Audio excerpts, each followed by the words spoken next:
So my guest today is Birgitte Bischoff Ebbesen, the IFRC Regional Director for Europe and Central Asia. Thank you for joining us. Welcome. Thank you so much, and thank you for having me. Let's start by talking about the biggest issue that is impacting all of Europe, but probably the entire world, really, the conflict in Ukraine. February 2024 marks a terrible 2-year anniversary since the escalation of the Russia-Ukraine international armed conflict. This is perhaps the biggest conflict on the European soil since World War II. How would you describe it from a humanitarian point of view? So that's a very big question, and it involves a lot from my working life and personal life over the last 2 years, where we have been through a massive escalation of the humanitarian operation, both in Ukraine, but also in all the countries that have been receiving refugees from Ukraine since the start of the escalation. From a humanitarian point of view, I think that we can see an enormous impact on the socio-economic fabric in Ukraine, and that people are obviously suffering from that. There has been loads of displacement inside Ukraine, and from a humanitarian perspective, it has been really important for us to provide all sorts of support through the National Society in Ukraine, the Ukraine Red Cross, who have since a very, very early start been present all over Ukraine and been helping people at the local level, wherever they were. Likewise, there has been an opportunity for the national societies in Europe, or not, it's not right to say an opportunity, but they have been present at the border crossings from the very early start, where people were in thousands moving every day, and been providing first aid and very simple things like a cup of tea, but also just a listening ear, and been helping all the way down to Europe, where people were traveling in cars, they were walking, they were by train. So it was a very big operation that started from a humanitarian perspective, but it was also a big tragedy for all the people that were impacted. What we were able to do was a lot, because the solidarity was so big, and we were able quite fast to be able to provide cash grants to people on the move. We were able to provide psychosocial support through the national societies all over Europe. So it was a very big operation, and now we're in a situation where around 6.5 million people are still outside of Ukraine, while the people that are inside Ukraine, many of them are living displaced and are in need of humanitarian support. You're talking about the escalation since last February, since 2 Februaries ago. But the conflict between Russia and Ukraine has actually lasted for much longer, since 2014. And this is pretty much a pattern that we see in other conflicts that go on for years, even decades. So as a humanitarian organization, we respond to the immediate humanitarian needs and throughout the years.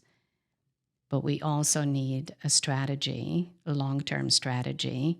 How do we go about that? What is that strategy for you in this case? So I think it's a big misunderstanding that the Red Cross, Red Crescent movement is only about humanitarian aid, because all national societies, and one can refer to the national society in their own country and think that national society is always there. We are there before any crisis, during the crisis, and we will also be there after.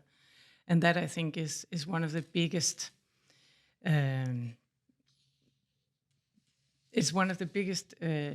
tasks that we have, is to ensure that a national society is always prepared to support during a crisis, and that preparation is done so well. So when it happens, there are agreements, for example, with the government, so that the roles and responsibilities are lined out. And also after the crisis, we are not anywhere close for Ukraine right now. It is becoming what we're calling a protracted situation, where we will have to, in one line, we will have to deal with the humanitarian consequences and be able to provide support to people that are affected by the war that is ongoing or the conflict that is ongoing. At the same time, we are preparing for the longer term, because this is, as I said before, the socio-economic fabric is deteriorated. There is a big need for rebuilding, for example, the health infrastructure. The psychosocial needs are very big. So all of that we are looking at the same time as we are providing support on the humanitarian side through the Ukraine Red Cross. As humanitarians, we're often left in this, or find ourselves in this difficult position in, an increasingly polarized world of being neutral and impartial. Is that still possible in your view? So I think the position about being neutral is probably more important than ever, but it is not a very easy position to have right now. We have seen many humanitarian donors that are providing, with one hand, humanitarian aid and that the other one military assistance.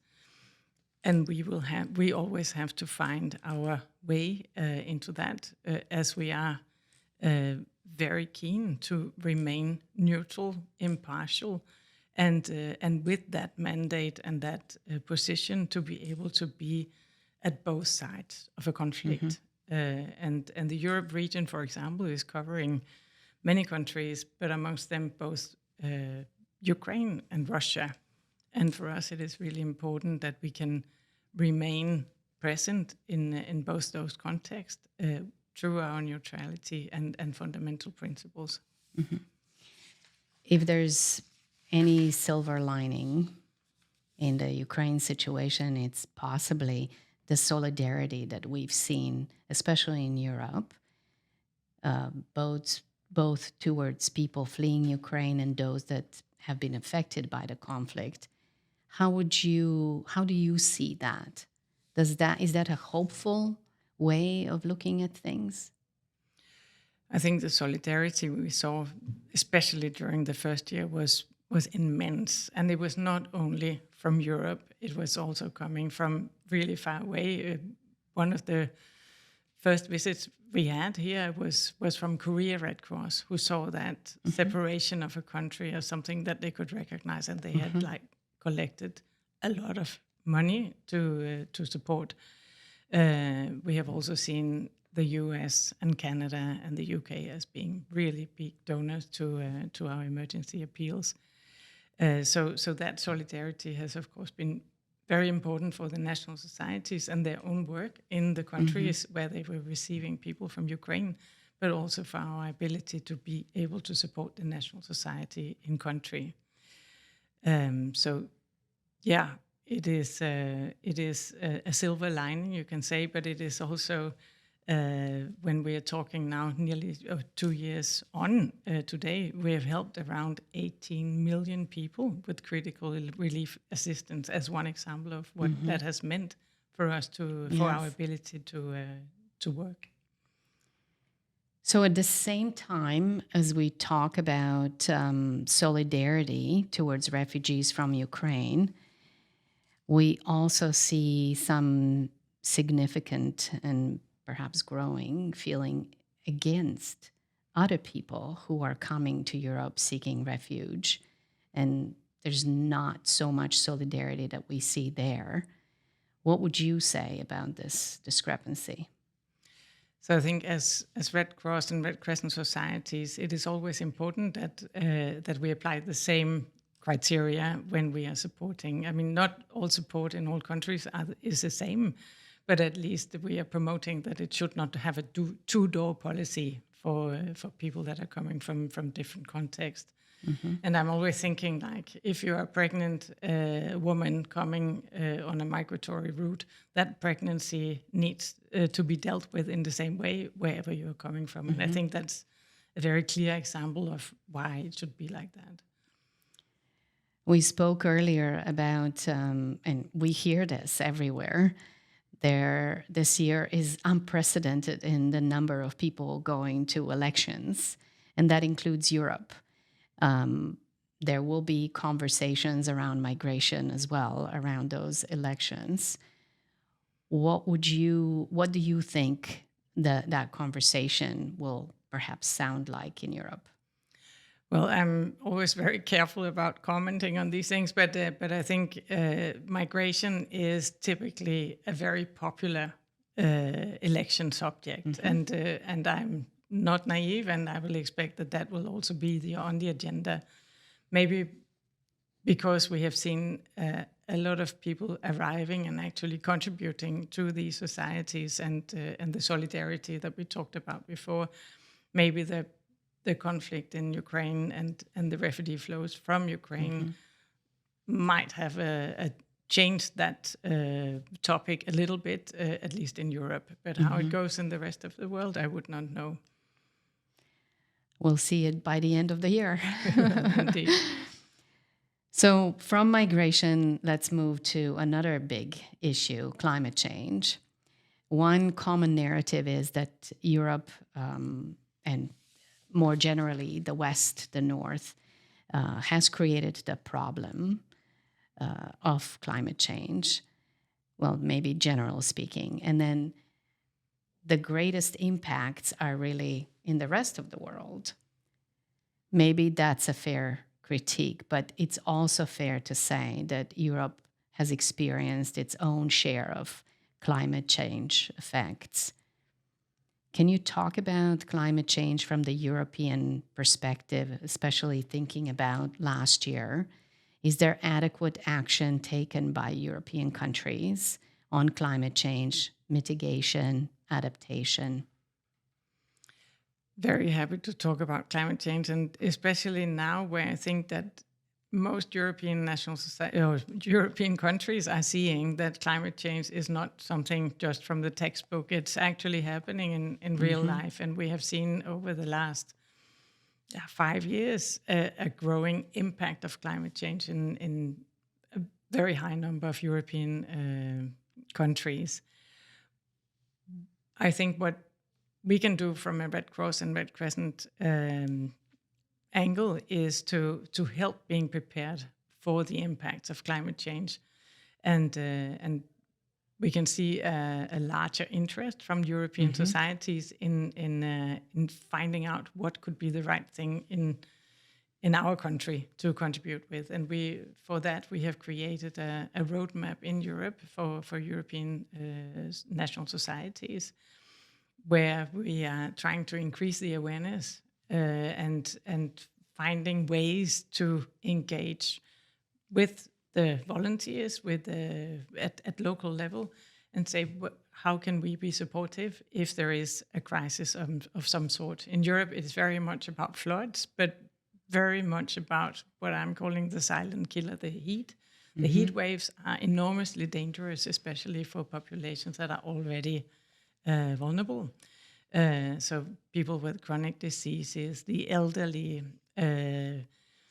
so they need a special attention, and volunteers that are present at local level will often have a very good grip of who are they, and will be able to support them and check in on them, make sure that they drink enough, and create good spots for them to be at when the heat is on.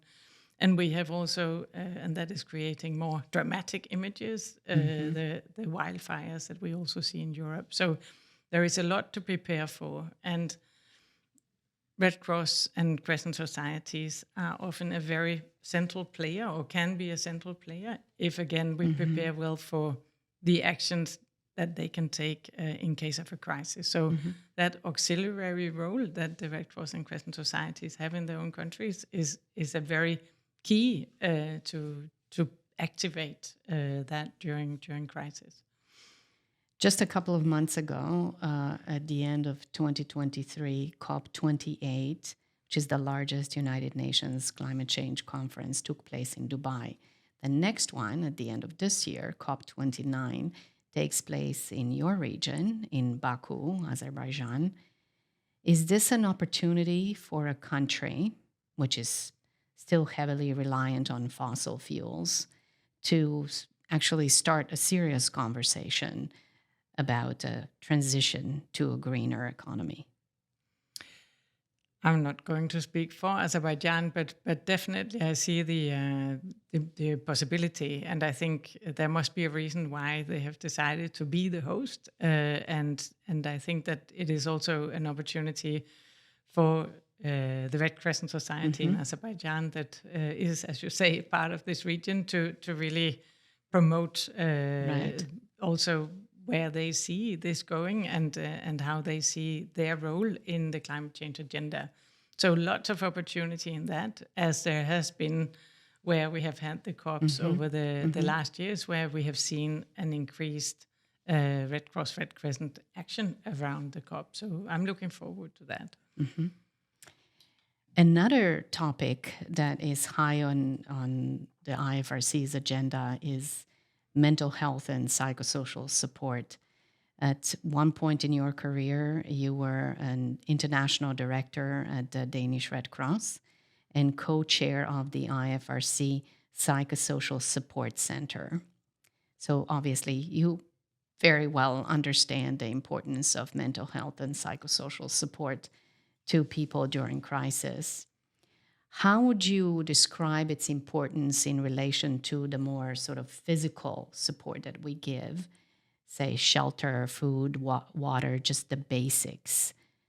Where does mental health come in?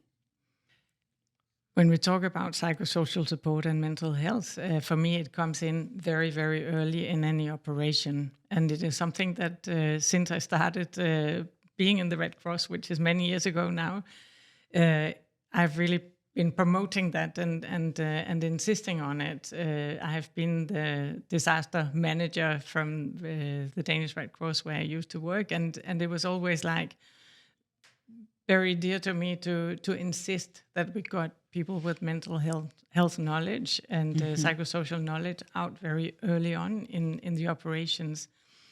Because the wounds that you see where you're able to provide first aid is one thing, but when there is a crisis of big scale, one of the very big crises I was working in was a tsunami. There is no doubt that people will be affected mentally as well, and starting to deal with that early to get people back on track is really key. And it is probably a more impactful support that we can do than, I'm not saying that water and food and roof over the head is not important, but mental health is a very, very important component for us to provide to help people come sane out on the other side of such a big crisis where family members may die.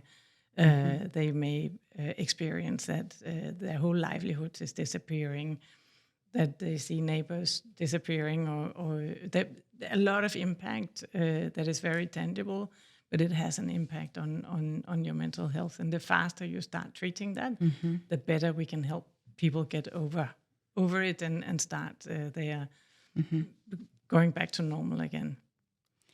We're recording this podcast in your offices here in Budapest, and we talked about the big issues. Is there anything else, lesser known things that are happening in Europe and Central Asia for your teams? Well, there's one thing that we haven't talked about that I probably should have mentioned when we talked about what we have done. And I think one innovation that I'm really proud of from our teams that we have developed through a very critical crisis in the region is an app. It doesn't sound of so much, but we developed an app that helped people in many countries in Europe to get access to cash through a self-registration app. And that one we are now taking from Europe level to global level. But what I have seen that app do is to give people, wherever they were, if it was a country where we were able to support, wherever they were, they could register when it suited them. Often it was between 9 and 11 in the evening, typically when kids had gone to bed, and the women, it was often their mothers that were with them.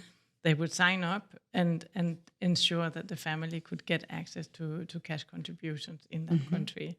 It was a very localized response as well, because you could access it from wherever you had found shelter.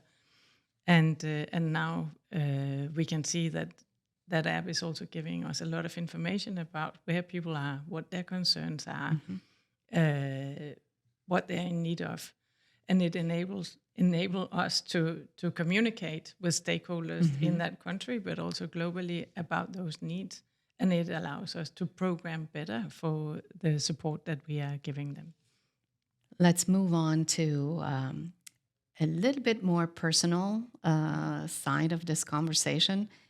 But before we go there, I'd like to talk to you as a woman leader in the humanitarian world. So just like other sectors, the humanitarian sector has also struggled with issues of gender equality, equity, inclusion within the ranks specifically of leadership. We have a lot of women in the humanitarian world, but most of them are volunteers. So in the case of IFRC and the national societies, what's your take on where things stand with women in leadership positions? What do you think still needs to be done in that area? Well, first I would say I think we have come quite far in the IFRC, and that is due to some brave and quite conscious decisions about women in leadership and women in governance. So for me, it was, first of all, starting here with the IFRC a little bit more than 3 years ago. I came in quite high in the ranks as I started as a regional director. I didn't come in blank. I came with a career before me, but I was really happy to be able to give space also to other women leaders and to create the space for a leadership team that I think is quite diverse, and that is for me really important. That the diversity is key, and of course that we have more or less same number of female and male persons in the management group. Talking about the IFRC, the brave decision that I was talking about was to introduce de facto a quota for the governing board, and that has meant a radical change in the composition of the board that we have now. And for me, before as I grew up, I grew up in a Nordic country. I thought that maybe it would not be needed with quota, but I can see the impact of it, and I must say that I've changed my mind quite dramatically, seeing the big impact that you can make in very little time, and a very positive one as well. And I think everyone who is part of the governing board feel that it is now a more diverse board, and it comes as is in nature. It comes in a very you can say country-wise very diverse, but now also on the gender side. And I'm proud to working in an organization that has that kind of governing board. So it has helped. So I have gone from not believing so much in the quota to actually believe that it can serve a purpose. So that is one thing. The other thing that I think is really important is diversity in management teams. And the better we mix our management teams, the better results we will get. Also because we are representing a high number of volunteers, as you talked about, but also communities that we need to reflect to be able to have a proper dialogue and understanding of their needs and how we best establish that dialogue with them. So I think it is really important that we also are diverse in our composition. You mentioned you grew up in a Nordic country. You come from Denmark. What was your upbringing like?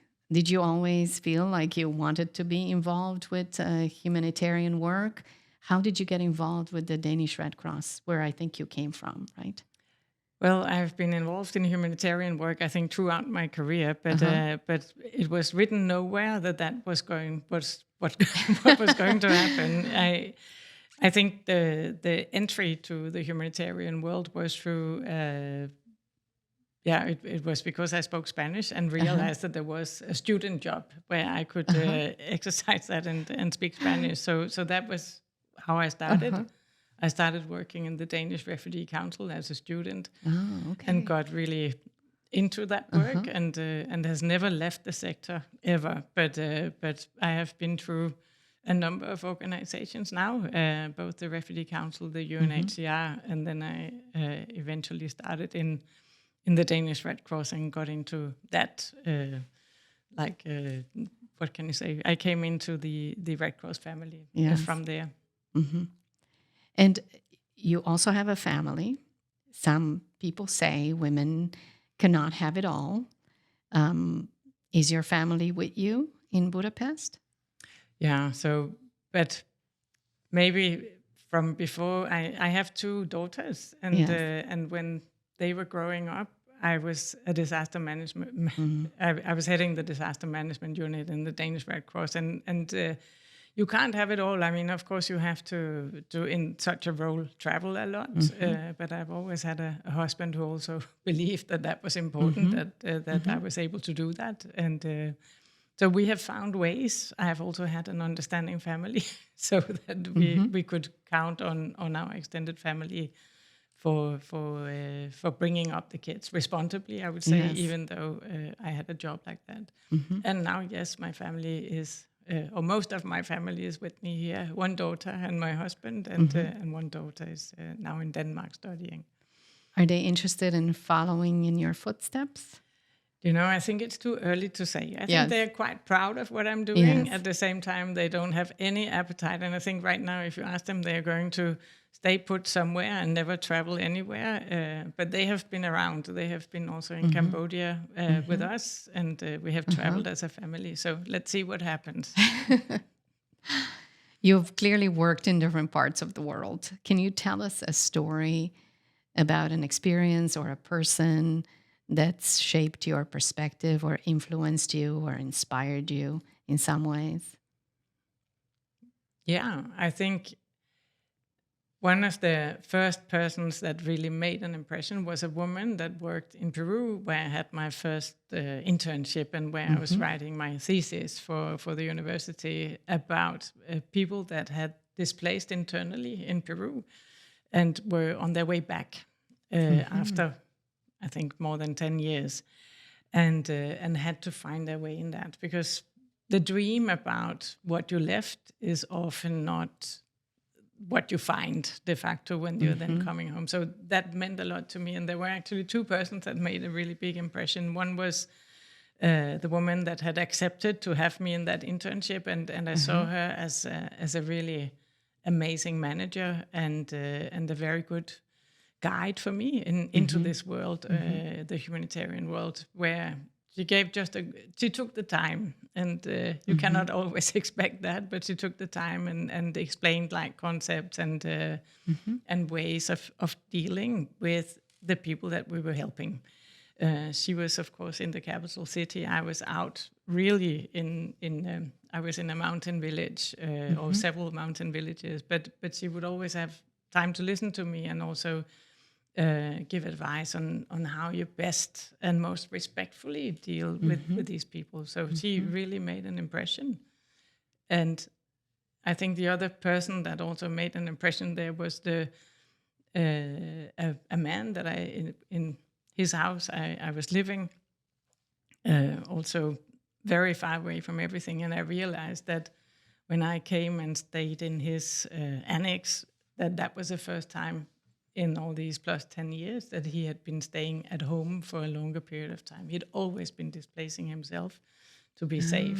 And just that risk that he took, but he wanted that attention to the situation. He wanted to show what was happening. He was working at the university in Ayacucho in Peru. And it was just two really amazing people that I'm always grateful for having introduced me to humanitarian work in this way. I wanted to ask you to tell us something that most people don't know about you. But I know that you also brought something with you. So maybe those two things are connected. Well, not at all. Not at all. Okay. Then tell us first about something about you that most people don't know.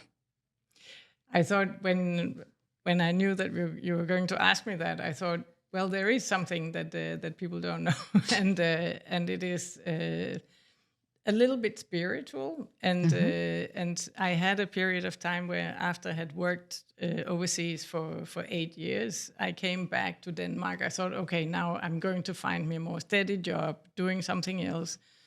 And I had some time where I didn't work at all, and went to this clairvoyante, and I had a talk with her, and I said, so could you give me advice on my work life?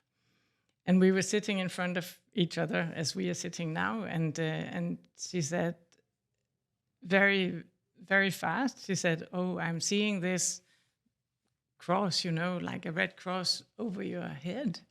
And I see you working in an office, and like words like coordination and management, and they come up, and she says it can all be very symbolic, but that is what I'm seeing. And I thought, okay. So did you know what to make of it at the time? Yes, because I was thinking I liked what I had been doing, but I also thought maybe it's time to normalize. I mean, I was moving together with my husband, and thinking about like staying in Denmark, and I thought, oh, okay, but that is probably not what is meant for me, and I could indeed connect to it, and it took a few months more, and then I was hired by the Danish Red Cross, and the tsunami, which brought me into the office to do all these things, happened in December of 2004. So now let's talk about the project, the object that you brought with you. Can you tell us what it is? Show it to us. Maybe explain why it's important to you. So this is a rather new object, so it's not something that I have been having for a long time, but I'm very proud of it. It came to me during the end-of-year party of 2023, where all the colleagues here in Budapest had been having votes on the party lion and the person with the best humor and a lot of other categories that you could get Oscars for. But suddenly I heard my name, and that was for the risk taker. And I think that is very important to me, because we have been working ever since I came to this office a lot on the risk management and how you make good informed decisions that is not paralyzing you. And having been through these 2 years of a lot of decisions, it was important for me that colleagues in the office are seeing that they are taking risk to do what I think we are meant to do. So you were recognized actually by your staff as the risk taker of the year. That's quite an achievement. Yeah, so I'm very proud of that. So this one is standing with me in the office. Okay. So in closing, with all that's going on in the world, at the end of the day, who or what inspires you or gives you hope? I think what really inspires me is that we are this enormous network of connected entities that when we really need it, we are very good at coming together and make 1 + 1 give much more than 2. And that inspires me every day. And now I'm sitting here in a red vest.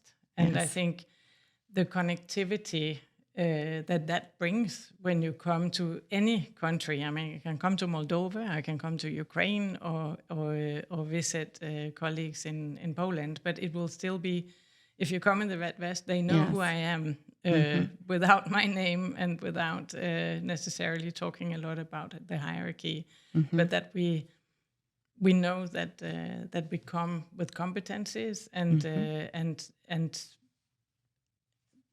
like a baggage that enable us to work together, and that is very inspirational. And that is not, of course, for the whole of Europe, but it is a global thing that we can apply, and that is inspirational, and it is comforting also when you come out at very local level, that you go into a small office and you meet people from the Red Crescent or the Red Cross that know exactly what we are there to do.